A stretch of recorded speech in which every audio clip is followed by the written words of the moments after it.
Other things that got added into the bill is the most dangerous precedent for health care in this country that we've ever seen. We are now, with this bill, embracing Great Britain's health care system.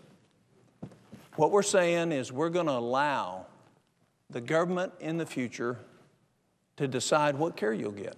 It's called comparative effectiveness. And it's going to be based on cost, not clinical outcomes.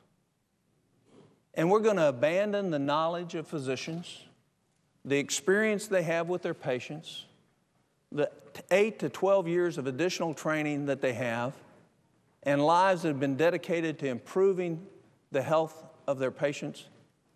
We're going to abandon that to a bureaucracy where the government says we know best.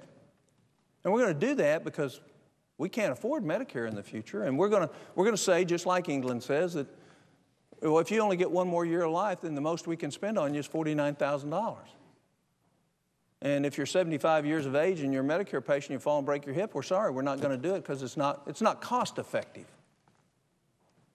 The first leg of you losing a doctor-patient relationship and the freedom to have health care decisions made by you and your caregiver is buried within this bill and will kill health care in America as far as its quality. You'll get access, you'll get a wait just like Canada and England do, but you'll kill the quality and will kill medical innovation in this country. This country leads the world. 7 out of every 10 major breakthroughs in medicine occur in this country. And the reason it doesn't mean we have a good system now, it needs to be improved. But having a government bureaucrat who operates on this, here's the theory. I've observed it in the 10 years that I've been in Congress. Never do what is best when you can do what is safe. And that's how it operates in Washington and throughout the federal agencies. They're risk averse, just like the politicians are risk averse to challenging priorities in this bill, that we ought to have priorities to spend the money where we get the most jobs, the most economic benefit. I passed an amendment, had 73 or 74 votes. It got watered down and divided in conference because a lot of special interest groups said, oh, no, you can't do that. So what did we do? They're not a priority as far as what we should be doing right now. Matter of fact, 80% of most of the groups that we're complaining about get their fund from private sources, and the best way to get them funded back up is to get private sources moving again in terms of the economy. But what did we do? We chose the politically expedient path. Again, wasn't often thought of. Political expediency, the people who created this country risked their lives and their fortunes to make sure we have the freedom that we have today. But yet we're abandoning that. Which comes back to what is our heritage as a nation. What is the heritage that we as a nation have been brought forward with? And I'll tell you what I think it is. I think the heritage that we have is that one generation was willing to make hard choices and hard sacrifices so that the generation that followed would have greater opportunity. Greater opportunity, a higher standard of living, more freedom, more liberty. What have we done? We're going in reverse. What we've been doing for the last 10 to 15 years in this country, what we have been saying is, we'll take it now, kids, you lump it. And as an example of that, if you look, in 2008, the federal government spent $25,000 per household of your money. A good portion of it, a third of it was borrowed. But we spent $25,000 as a federal government per household. With this bill, we're going to spend $38,000 per family, just with this one bill. And we're hurrying it up. We got to get it done right now because there's Codell's treats, junkets, waiting for members to go on, including the Speaker of the House.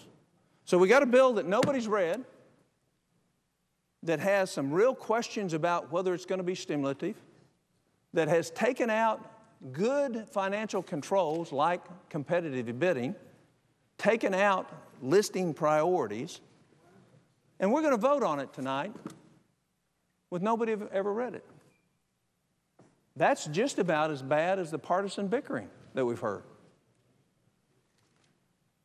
Does it serve us well to hurry up and do something when we don't know what we're doing? Now, there are some staff members that know some of what's in here, but there's not one person that knows the full extent.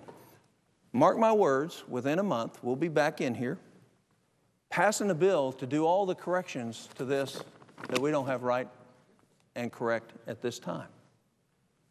That's how sloppy we do our work. So it's not only sloppy in terms of our effort, it's sloppy in terms of our theory. I would also add that we're going to move from $2,000 per family in interest costs to $4,817 per family this next year in interest costs. Now, in my state, the average family income is below what the federal government's going to spend with this bill. Average family income is under $36,000. And yet we're going to spend $38,000 this next year per family in this country. And we're going to justify that we had to do it to get us out of trouble. And we're going to do it because we didn't fix the real problem. We're treating the symptoms. And we're all going to feel good. And we're all going to take the invite of the senator from New York to come on over and join us. The fact is my oath as a U.S. senator should disallow me from ever voting for this bill. Anybody that votes for this bill will be violating their oath to this Constitution. America demands something be done. They're right. We need to do something. Should we do it sloppily? Should we do it without focus? Should we do it without temperance? And should we do it in a timely manner to make sure we're not treating the symptoms as reflux or esophageal spasm, but we actually go in and take the clot or the plaque out of the artery that surrounds the heart? Isn't that what we really should be doing? Shouldn't we really be fixing the real problem? And while we're at it, we ought to be fixing us, because we are the co-committers of the real problem. Shouldn't we all be thinking long-term rather than short-term political benefit? Shouldn't we be realizing what is expected of us? You know, I would hope that Americans tonight, if they have children, go and look into the eyes of your children. There's something you see in children in this country that's very different than when you look in the eyes of some starving African child or some third world country child. What you see when you look into those beautiful brown, blue, green, hazel eyes is you see hope. I think about my 4 grandkids and the one that's on the way. And when I look in their eyes, I see hope. And then contrast that with the pictures you've seen from the despair and look of no hope of the kids around the world that haven't had the opportunity of this country.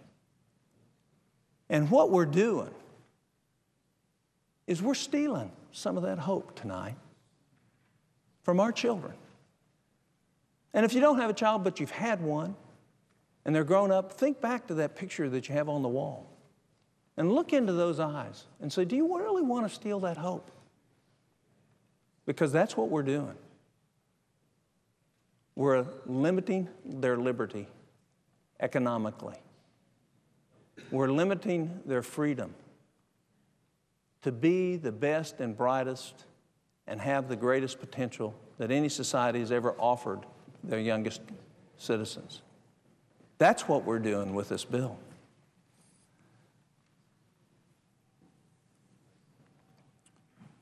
I'll close with this and reserve the balance of my time. There was a president that we had and a statement that he said that was fairly popular. But it has great application right now. He said, freedom is a precious thing. It's a precious thing. It's never guaranteed. It's not ours by inheritance. It has to be fought for and maintained and won by every generation. As we embrace this bill, we're selling out the heritage of our country.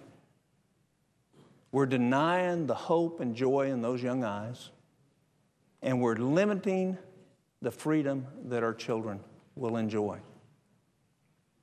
We can do better. We must do better for this country.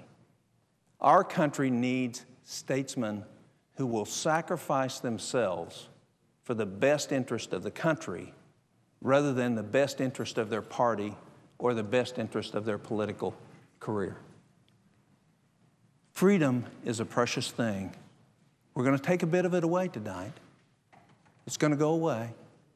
And you'll see a little decrease in the glimmer of those children as they contemplate and we contemplate their future. I would reserve the balance of my time.